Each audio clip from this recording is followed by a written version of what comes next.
Hi everyone, thank you for coming to today's webinar. My name's Josh Gladstone. I'm the new Connected Health Lead, and joining me today is David Pare, who's dialing in from Perth. David will introduce himself in a minute, but I just wanted to talk through a few housekeeping items before we start. Firstly, if there's any questions, please use the message function on the webinar on the right-hand side or left-hand side, depends on where you've moved it to. We're going to have some questions towards the end, and the session will be recorded as well, so there'll be an opportunity to be able to look back on it at a later stage if there's anything that does come up. So rather than hear from me the whole time, I'll pass on to David. Thanks, Josh. Appreciate it. Welcome, everyone. Happy to be here. Thanks for taking the time to spend an hour with us today on this topic. My name is David. I'm the Chief Technology Officer for Linkma, and I'm joined by Leanne, who's our product owner. She'll be helping me with the demo because she actually knows what she's doing. Very cool. All right, so this slide is a bit more on the funky side, but I wanted to make a point on the make a call side. So we had a junction now. I hear a lot from customers. I see customers making decisions, and I don't think sometimes that they are always well informed. So today's going to be about what kind of call do you want to make to not get left behind. So in terms of communications in your hospital, what does it mean? And do you keep what you have, keep what you're doing the past 20, 30 years, or do you move on to the futures? And what does the future actually look like? We're going to go through that in a minute. So let's start with a question. So there's nice polling questions. We can get you guys to answer that, and we'll talk about it in a second. So it's about when the pager was first used in hospitals. So we'll give you guys a few seconds to do that. Try not to Google it. Have a guess.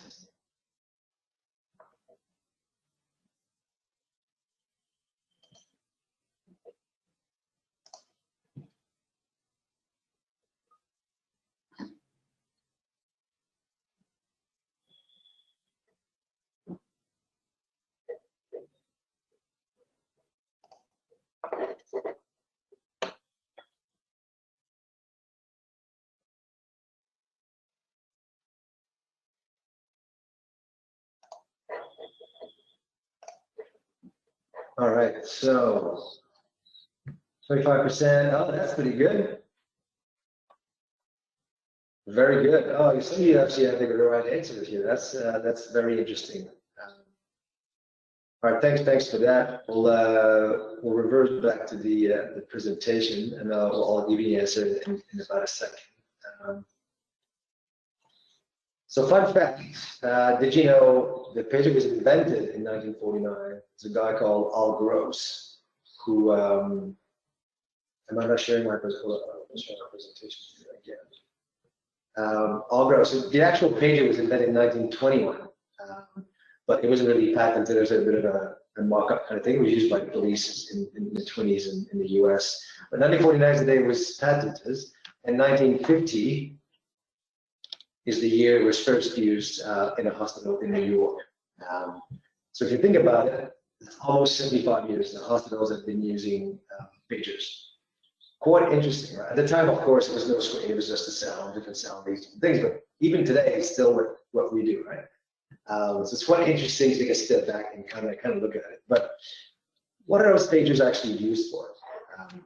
And here, I'm not here to tell you some case. I know a lot of you will know this already. I just want to level set everyone so we all understand what I'm talking about, so we all talk about the same thing, the same terminology. So there's a lot of use cases here, obviously, but there's, I would say, in our 100 customers we have in Australia, 95% of them will have these integration, at least as a basic use, right? So there's the infrastructure side of the hospital, like the nurse call, could raise a blue code, for instance, or a 5-panel, or a code red, or a fixed duress button, which is a code black, and all kinds of different triggers and alarm will come from the building. So all these infrastructure generating alarms to a pager, and someone goes up and receives a message and goes and do something. Of course, it's one way, it's not that interactive, but at least we've been doing this again 75 years, right? The second element is a human, like a switchboard operator or help desk operator, depending on how it's called at your hospital. So I want to talk to the cardiology registrar on call. I call switchboard. She looks at it, finds the person. Page is Dr. John. Dr. John's calling back to the system, right? And throughout the years, we've seen evolution of the device. There's the DEC phone, which is like a wireless phone. I'm sure some of you are using those. The Cisco has a raft of different models.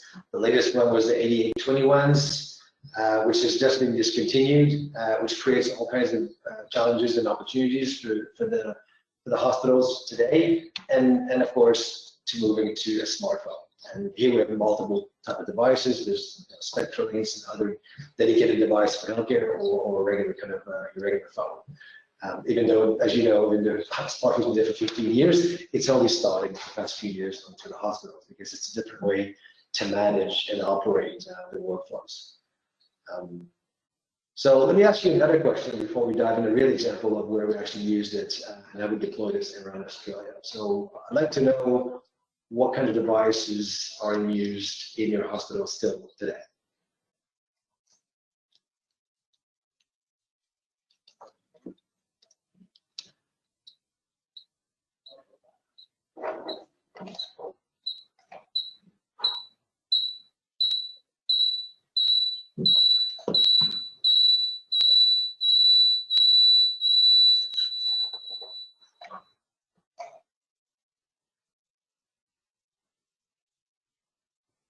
I can see the result, by the way, Brianna, on the other screen, so you don't need to. Oh, there you go. So still lots of pages, yeah. DEC phones quite a bit. Lots of smartphones. That's interesting. It'd be good to dive into a bit of that. Obviously, a lot of Cisco phones and a bit of a few other models probably. Yeah, that probably represents what I had in mind, which is quite interesting. It's going to confirm what I thought. Moving on to the last question, I'd just like to know what the plans are for you in terms of the usage of those communication devices. Promise you that's the last poll. Just good to know where we're at, so I can tailor a little bit the messaging and what I'm talking about today.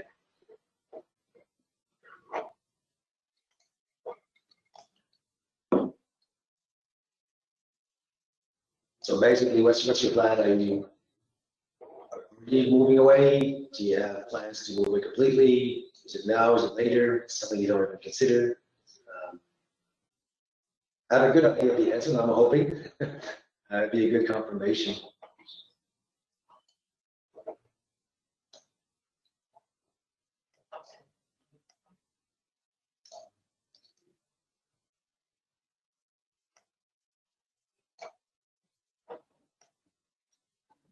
Thanks, Adriana. All right, so 20% of you is already kind of moving towards this, is great, and it's good. More than almost half of you are planning to move away in the next 2 years. That's great, and most of you are moving away. So there's a few. It'd be interesting to see who's never going to move, things never going to move, and we can't really get into a discussion right now. But let's talk about it maybe at the end of the presentation. It'd be really interesting to know why. Is it because you think you just can't do it, or because you actually believe it's just a better system? So it'd be really interesting to dive into that. Thank you for your time. That's really super interesting. So let's dive into a real example of what we've done recently, just one of them, and we'll dive into a few examples today. I want to make it real for you guys in terms of what's we actually do, not just a vendor talk. So Western Sydney LHD, there's a few hospitals there. There's what's called Blacktown. It was built around the 60s. And about 5 or 6 years ago, they did a redevelopment. It happens a lot, and they went to market to have messaging around making an integration engine paging system, and they picked us, right? And as predicted, those core 4 systems we talked about before, that was kind of the basic of what they did. Great, it works well. It's worked well since that time, which is good. Now, what happened a bit later, they decided to build the Westmead health precinct, which is, by the way, the biggest health precinct in Australia. And they started the first stage one with the CASD building, which was acute services, kind of dedicated building.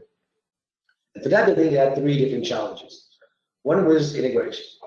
They had 49 systems they wanted to integrate across the hospital because they didn't want to have multiple systems for every vendor to trigger alarms everywhere, and they wanted to make sure they have everything. So here's an example, just to give you a feel of the kind of systems that we integrate with today, to make sure all these alarms are centralized into the same thing. It's the same as generators and lift systems and emergency lighting.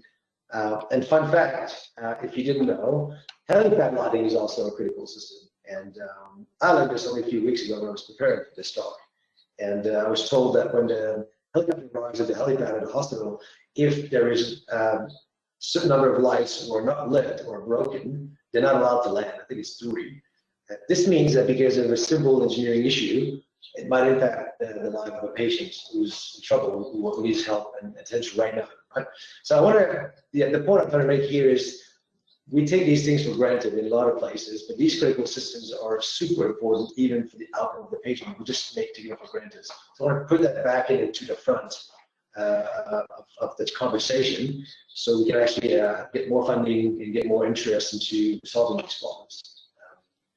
Second problem, issue, the challenge they have is staff safety. So how do I protect my staff in this new building and the new old precinct, right?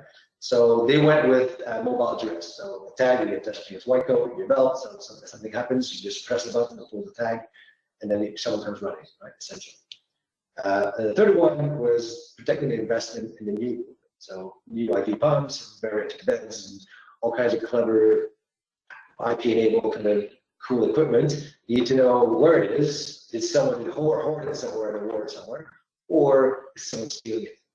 So to be able to do these two things, you need location infrastructure. It's called RTLS, so real-time location systems.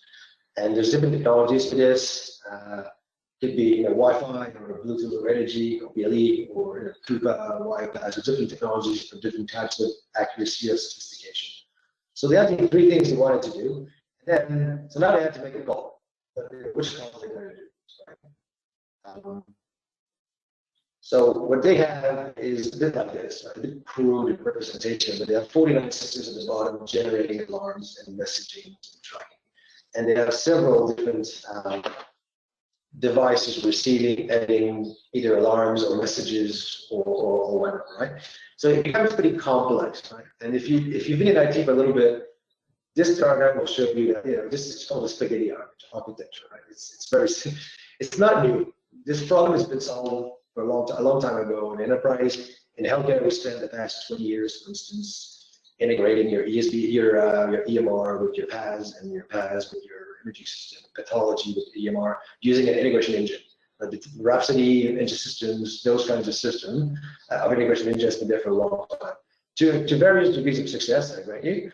But this is not a new thing.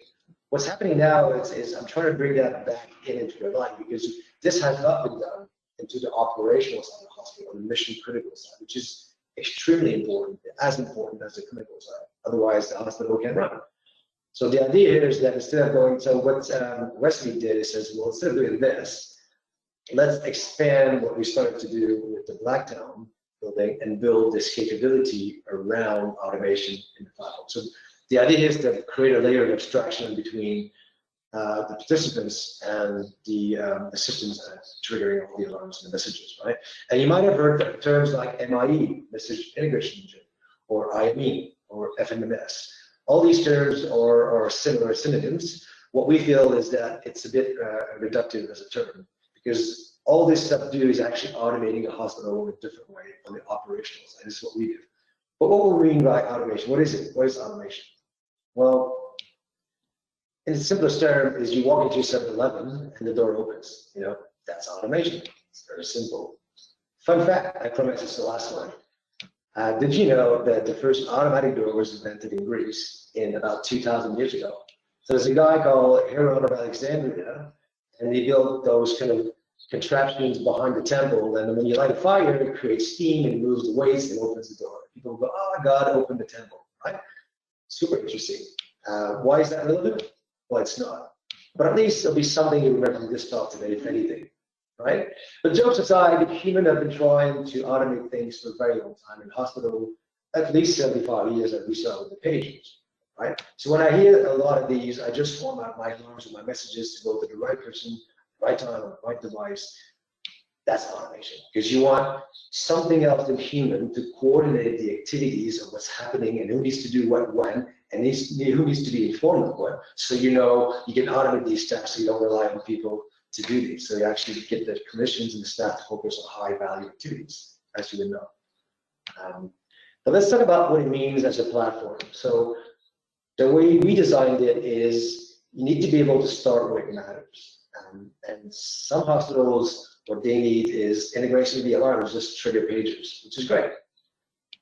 Some of them needs to be able to manage all the codes, code black, code red, code blue, who's participating, who role gets it, who doesn't, who's a responder, who's an informee, and we'll go through that in the demo in a second. And then they need to be able to support plethora of devices, old and new, simultaneously, because not everyone can go in and rip and replace everything, right? And then staff safety, we talk about mobile directs, for instance, as Westmead talked about patient safety, like a dementia patient when you're in a hospital for a wandering patient, for instance. Asset tracking, we talked about task management, raising tasks, moving patients from one room to the other, requesting lab results, or as simple as cleaning a room, right? Or you can automate tasks, for instance, things like the helipad lighting is broken, trigger automatically a task for an engineer to go and fix it. Right? And the core of it is a staff directory, which includes the information about who's available, who's on shift, who's on call, in a single centralized way. And we'll show you that in the end in a few minutes. So we believe, again, there's probably other things you need the platform to do. We think these 8 set of core capabilities is super important to help you automate a hospital, again, on the operational side. There's a lot more you need to do on the clinical side, but on the operational side, it bridges the gap between the two. So if you take, for instance, Westmead, they started with integration of alarms, code management for incidents, and a bunch of devices. Then they added asset tracking and staff safety. So what they did is they built a centralized mission-critical operational capability for automation across all their hospitals around their staff. So if they buy a new hospital, they buy a new fire panel, a new device, they can just add it to the file. Right? It just works. So instead of going to market for a vendor for asset tracking, one for mobile address, one for pass safety, one for alarm integration, then you have to integrate all these systems together and create all kinds of issues around that. So the idea is to provide a single platform, as we do for the enterprise side, but on the operational side. And we believe that's the future of hospital automation, to bring it to the 21st century. Here's another example. So we're just right now doing a deal with the WA Country Health Services, which is 11 hospital in the Southwest. They want to get rid of their pagers, and then starting with alarm, incidents, and a bunch of devices. So today they have pagers and Cisco phones, and they want to move to a single smartphones using our app. A bit future later next week, we're actually remove completely the WhatsApp usage across the region, right? In Stanley, they're replacing completely at the moment, working with us to replace the whole pager, rip and replace. They want to do integration of alarms, co-management, task management, and a whole directory of role-based communication. And Leanne and I'm going to go through this in a few minutes. Essentially, you want to go from, and this is a big change, and I know most hospitals today, even our customers, work like this. So yeah, the device is the role. So if I pick a device on the nursing ward, it's because I'm a nurse on the ED today, right? That's the ED nurse kind of device, right? So if I have 2 roles, I have 2 devices in a lot of places. That's a challenge, right? So the idea is to move away from this model into a single device. You can assume multiple roles, and at any point in time, with a bidirectional way of communicating. And again, we'll show you this in a minute. And there's a lot of benefits to that for them into automating and contextual and rationalization of devices. So in closing, what we've done to help hospitals kind of understand their needs, the future roadmap, where should I go, what's important for me, and all that, we built an intelligent automation maturity model. We didn't reinvent the wheel. Automobile has a maturity model for automation, which goes from you drive your car to a self-driving cars and everything in between. So here's the same concept for hospitals. You go from a hospital with no system, which probably does not exist today anymore, to a fully automated hospital, which will be probably sometime in the future. Right? So essentially what we've done is across the 8 pillars of automation, you can assess yourself, you can assess your hospital across both the individually and then as a whole. Right? And this should help. This should be a tool for hospitals to help define and inform the next steps and tie these things together. Because again, by aligning all these capabilities and needs to a single topic, which is automation in the hospital, it makes it easy to create a strategy and a blueprint of where you want to go in the future and how it relates to the rest of the investments for the hospital. Because there's so much investment in clinical systems, which is super important. But on the flip side, if you can't communicate or you can't raise the alarms or manage your codes, you can't even run the hospital. Right? So again, bringing it back into the forefront, the importance of this. And if you're interested, you can scan this QR code and we'll share this presentation afterwards. There's 10 questions you can assess yourself. It's going to spit out a code, a score for you. Be across the 8 pillars. And if you want a detailed report, just fill in your contact details and you'll get a detailed report across the 8 pillars and some recommendations and what that looks like. So that is, for us, giving back and providing a tool for hospital to understand what's happening in what's the way of the future. And I'll leave you with this before we go into a demo. There is a joint breakfast event with Connected Health in Melbourne. So if you are in the region, mid-October, we opened the Brennan Lovelock Experience Center recently in Melbourne, in Docklands, right by the docks. Beautiful venue. It's a venue to go actually test different technologies around asset tracking and mobile address and task management and so on live. It's like a fake hospital. There's a nurse station, a security station, there's a bed with all the nurse calls, and we have a bunch of partners providing all these technologies, how we can make work together. So please do reach out to this email if you have any, or reach out to me. Happy to put you in contact, and hopefully we can see you there. I think we're good. We're good for time. I'll start presenting in my presentation, and we'll go into a demo. And I'll just get Leanne to take this whilst I share my screen. A little bit of logistics guide here. Thank you for your understanding.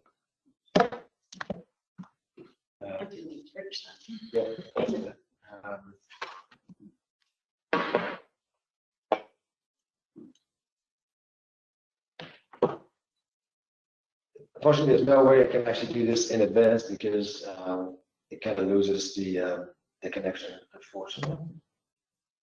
It's the joys of doing live demos, right?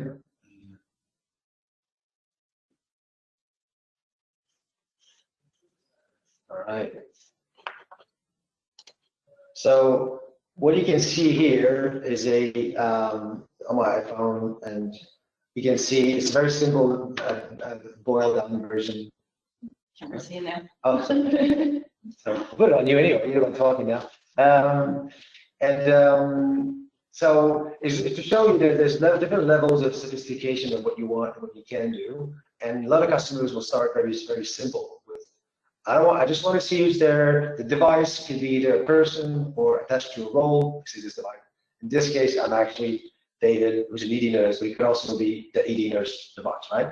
And here what we built is a simple virtual pager. So all these alarms that go to your physical pager can now go to this, or they can go to both, if that's what you want, or they can go to your 8821s and this, or there's a plethora of mixture you want to do, right? And there's also the ability to receive manage all your codes and colors. I'm going to go through this in a second with the other.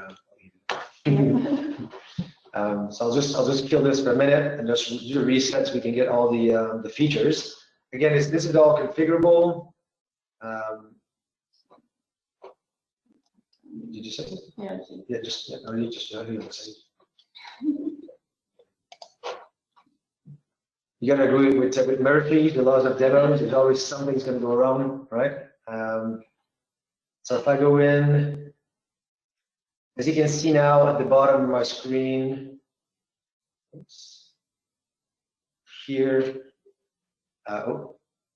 there's 4 icons, and we're going to go through that today, right? So, nice. This, yeah. Cool. So in this scenario, right, that's what we're implementing at Fiona Stanley. Is this what the WA Health is looking at the moment across the state? Is moving away from role-based devices into whoever's got the device got the role. So if I can come in the morning and say, I'm the ED nurse, today I'll be working in ED Ward 1 or multiple wards.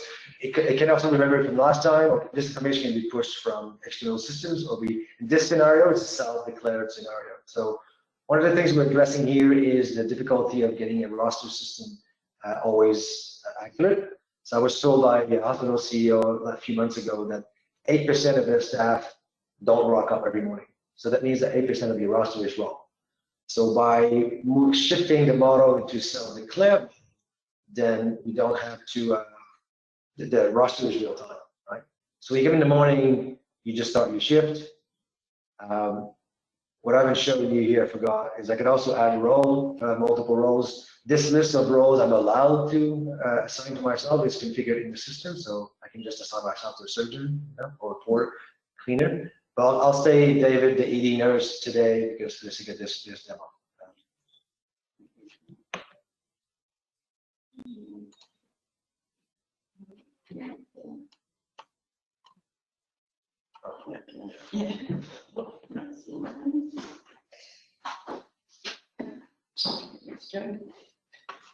All right, so Dave's on shift now. We saw him set that, so I can also see in the directory, if I do a search for David, consider that I can see his shift information as well. Or if I was looking just for an ED nurse, I didn't mind which one it was. I can search for ED nurse and I get a list of all of the ED nurses that we have in the hospital.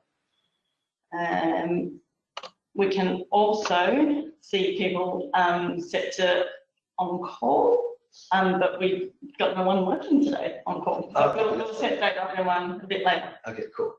Well, just besides this, you can actually see it live on the call. Am I calling you now? Yeah. All right, so in terms of, as you can see here on the directory, the same directory applies to the mobile. So again, here the model here was to alleviate some of the workload of the switchboard operators. So instead of doing that, if a directory is always up to date, the right information, who's on shift, who's on call, who's available, then it removes that need to go and call someone. You can just go and do it yourself. So here, I can look for a cardiology, if I can type cardiology registrar. In this case, it's just predefined. As you can see, there's a recent section here because I call Leanne practicing for this demo. We can actually see it. So here, there's a few things I can do. I can chat, and we'll show you that in a minute, or I can start a call. So here, you can configure it. You can either click on the phone call and call the mobile number, but likely the mobile numbers of people who are not in the main directory. Usually just open the switchboard. So here we've integrated Microsoft Teams. So I'm going to call Leanne.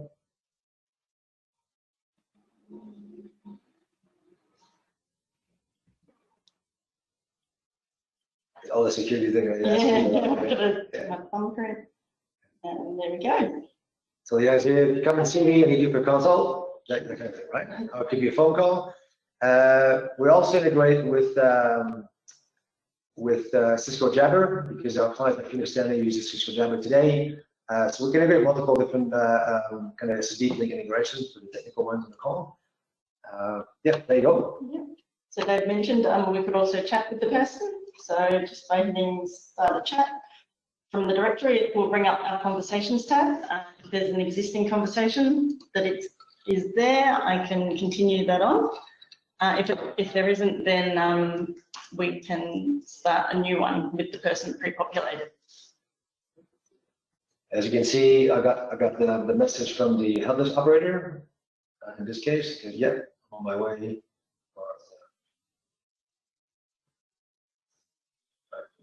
So that's the chat. So that's WhatsApp, secured WhatsApp inside the organization, essentially, right? Yeah, but you can see there's different types of conversations that you can have for more important things than saying hi, Yes. shift cover and finding out about bed availability and things like that. Cool. Move on to on-call roster. On-call roster, Yeah. yes. So we've mentioned that you could put people on call. So this is our on-call roster page. So today being Thursday, should we put you on call, Dave? ED nurse. There, and I can find David here. There we go, and he can be on call all day today. Screw resolution with the demo. Because we're squishing everything in. I've got that notification that it was successfully set there. So as you can see, my little tick on my profile has changed color. That means I'm now on call. And I can see in the directory here on web that is also on call. Yeah, exactly. The incentive for the whole, so again, here we're showing a model where the on-shift is self-declared and the on-call is centralized managed by department, by hospital. But the solution also offers the opportunity to do self-declared on-call or having a centralized rostering on-shift information from another system. We have a client, for instance, who's looking at the facial recognition to automatically on-shift doctors when they walk into the hospital.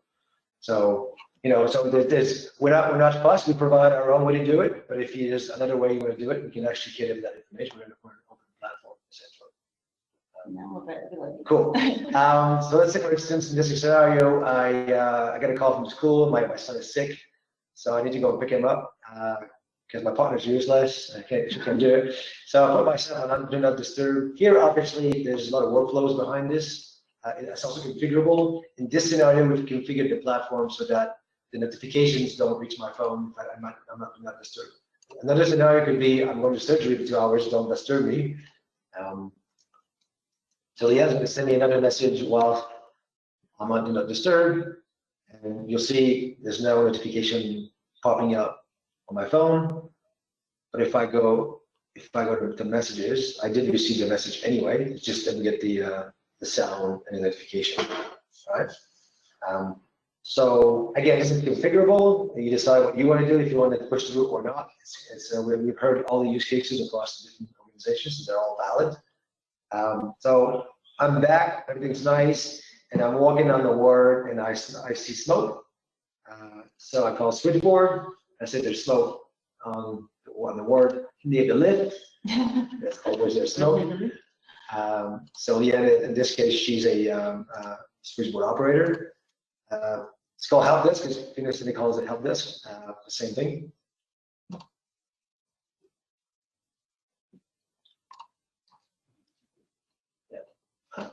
So we can raise that there as a code red incident. So you'll see Dave's received the message that there's a code red in the alert phase. So that means that we're still sort of at the investigation phase. He can say whether he's participating in the incident or not. And I can see, sorry, there we go. I can see here that he has accepted. We can also decline, and you can also see if there's any, important roles that have not responded either way, and then you can find a substitute for those if necessary. Yep, you can confirm it. So, okay. Scroll up. So someone has, because I'm a help desk operator, I don't have it. Oh no, it's up here. So I can confirm the fire. Someone's rung it into me and we've said, yes, it's confirmed. You can see that's gone to the respond phase now. So we get all our responders heading to that fire to do what they're supposed to do and get it out, call the fire brigade, all those things. Yes, it's a choice. We have customers who still want all the switchboard to keep managing all the codes and raising and closing, or I can just and then send it down here.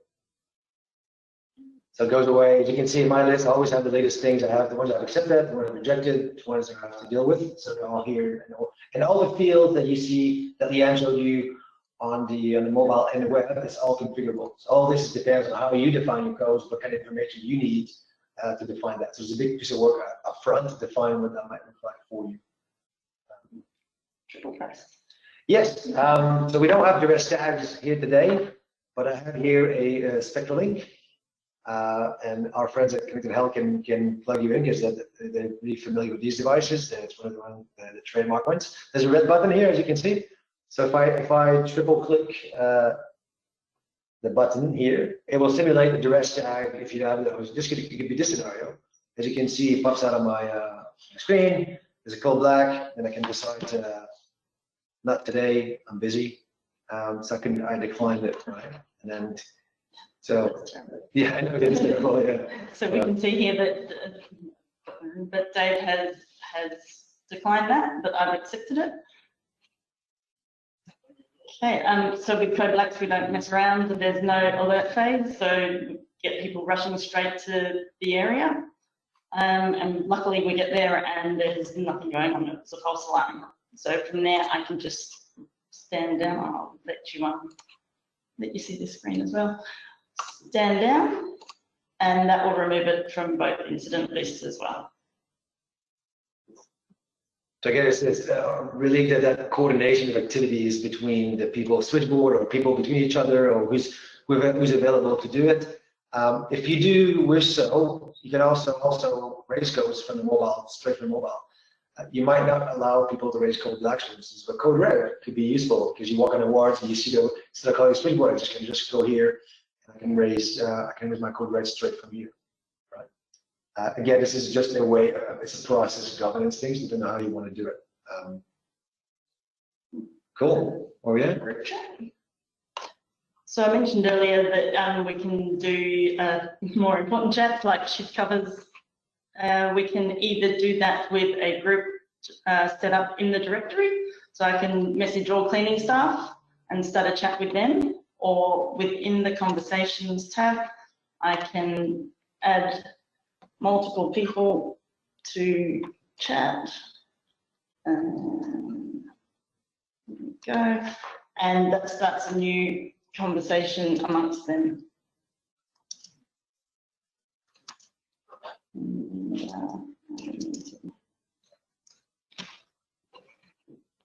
And so from there, I can also change it to be any name or topic that makes more sense.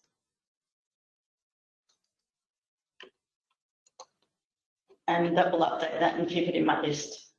So again, two distinctions, right? There's the codes, the code groups, and the groups have been defined as the organization level. Code blues, code red, med team, all these specific teams, ED, nurse team, and so on. And there's also the code you create yourself because you want to talk to these codes specifically. So kind of two different ways to manage and communicate around those different elements. That pretty much wraps up the demo. It's we have a few minutes left for questions. I might leave the screen share in case you want to see something different. So I'll open it. I know I'll let you, Josh, moderate that. Yeah, David, we got sent through a question. So can we show how you can message a group but only need a response from 2 out of the 6 people? So the way it's handled. So I guess from that perspective, I know when I was working in hospitals, there was a plan around if you hit the code blue button, there was a group that was going to be messaged, say, of 12. Now, if 12 clinicians come tearing into the room, if you didn't have a heart attack beforehand, you probably have one then. So it's around sort of 4 to 5 that you want to respond. So can you show how the functionality works in that way? Yeah, absolutely. So the way it works, and let's use terminology, the way we use messaging is different than incidents and alarms. So the way we deal with incidents is when we want to coordinate activities around who needs to do what, you use incidents. If it's a task, then use a task. We don't have tasks to show today, unfortunately. It's coming in the app in the next 3 months. But it's available on the web. But essentially here, as you can see, there's responders and there's informees. Right? So informees have no action. They just receive it and they're informed by it. They can receive it in the app, or they can also be configured to, or their role can be configured to receive it on a different device, an SMS or an email or a pager to actually carry an actual physical pager. Right? So this is all configurable in the platform. So, yep, so say I needed, I'd send it to a group of cardiology consultants. It won't go to the ones that are not on shift, so that reduces the number down. By using I can see who's accepted, so quite often it's a first in, best rest. Then the other cardiology registrars will know that someone has turned up, so they won't have to rush over. We can also set the recipients field to be selectable as well, so you can specifically select which recipients you want there to send the incident to. So we've deployed this. This has been in production for like 10 years in some places, right? So we could have a lot of use cases around this. It's a really good question. Thank you. And there's one for me, because I was sort of leaning on what you said earlier, where there was a certain group that was saying that they don't think they'll ever get rid of pages, which did make me giggle. So what do you think the most common barriers are from moving from traditional kind of pages to a platform like this? Well, it's interesting you ask, because sometimes it's politics, and sometimes it's just money. You just don't have the funding to do it. So what we've been doing in a lot of places, if you're about to renew your contract with your legacy old paging system, so what we can do, usually we come in and we just replace what's there now and do the same thing as it did before on your regular pages, and then you can just, once you're ready, you can go and buy a few devices. We have clients this week in production, 25 devices, 25 smartphones to start with. Right, so we still cater for all the use cases we have today, but the idea is to, if you offer, because the biggest challenge is rip and replace. If you ask them, you need to invest $20 million on an infrastructure for Wi-Fi, and you need to buy 4,000 smartphones, and you need to manage them and have the capability to run them, then it's a pretty hard sell. So having a progressive way to do that will allow them to do it. So step one, if you can, is, hey, don't renew your old contract. Use something like us to do it, right? And then when you're ready, start adding devices. So you can practice on a few devices when you get ready, and when you have skills and the funding, then you can do it. And through that, again, it's useful for us as well. But in terms of using the maturity model to help you identify what do you need to move to the next level. Yeah, I think that helps with change management as well. People are a bit wary of new things, and because it's such a critical service as well, then they know the pages work. So building that confidence that this works just as well, if not better. You get more information, and so yeah, I think that helps as well. Leanne worked many years at WA Health, so she knows. Yeah, and I think the sort of one-way communication nature of a pager is that it's something that people are comfortable with, and how do you access it and those things. But I think having one-way sort of communication can be a little bit. It does allow for those things, and I was thinking of WA Country with that, giving everybody available to hit that code red button, because there are those classic tyrannies of distance when it does come to WA, and I'm over in based out of Central Victoria, so it's not quite the distances in WA, or but it's long enough for us anyway. Yeah. Look, we're starting to close up. Unless there's any other questions within the chat, I'm just double checking with my colleagues here. And unless there's not, which I don't think there are. So look, if there's more questions that you do have, please feel free to send them through to the email address that we did before, or you can put them in the chat as we go, or feel free to send the email through to David himself. I'm sure we'll be able to connect them through. There's going to be a recording of today's webinar, which will be made available to all attendees. So do keep an eye out in your email box for that. I do encourage you to share the video with as many people as you can too. It's one of those things we want to keep communicating about these things, creating an environment and be able to talk around those things. And what we'll do is we'll put the contact details for both the linker and the Connected Health team on the screen. And we'll leave the session open for a little bit longer in case there's any questions towards the end. But overall, David and team, thank you so much for jumping on. I do appreciate your time, and thank you for everybody coming on and having a listen. Thank you. Thank you. Thank you.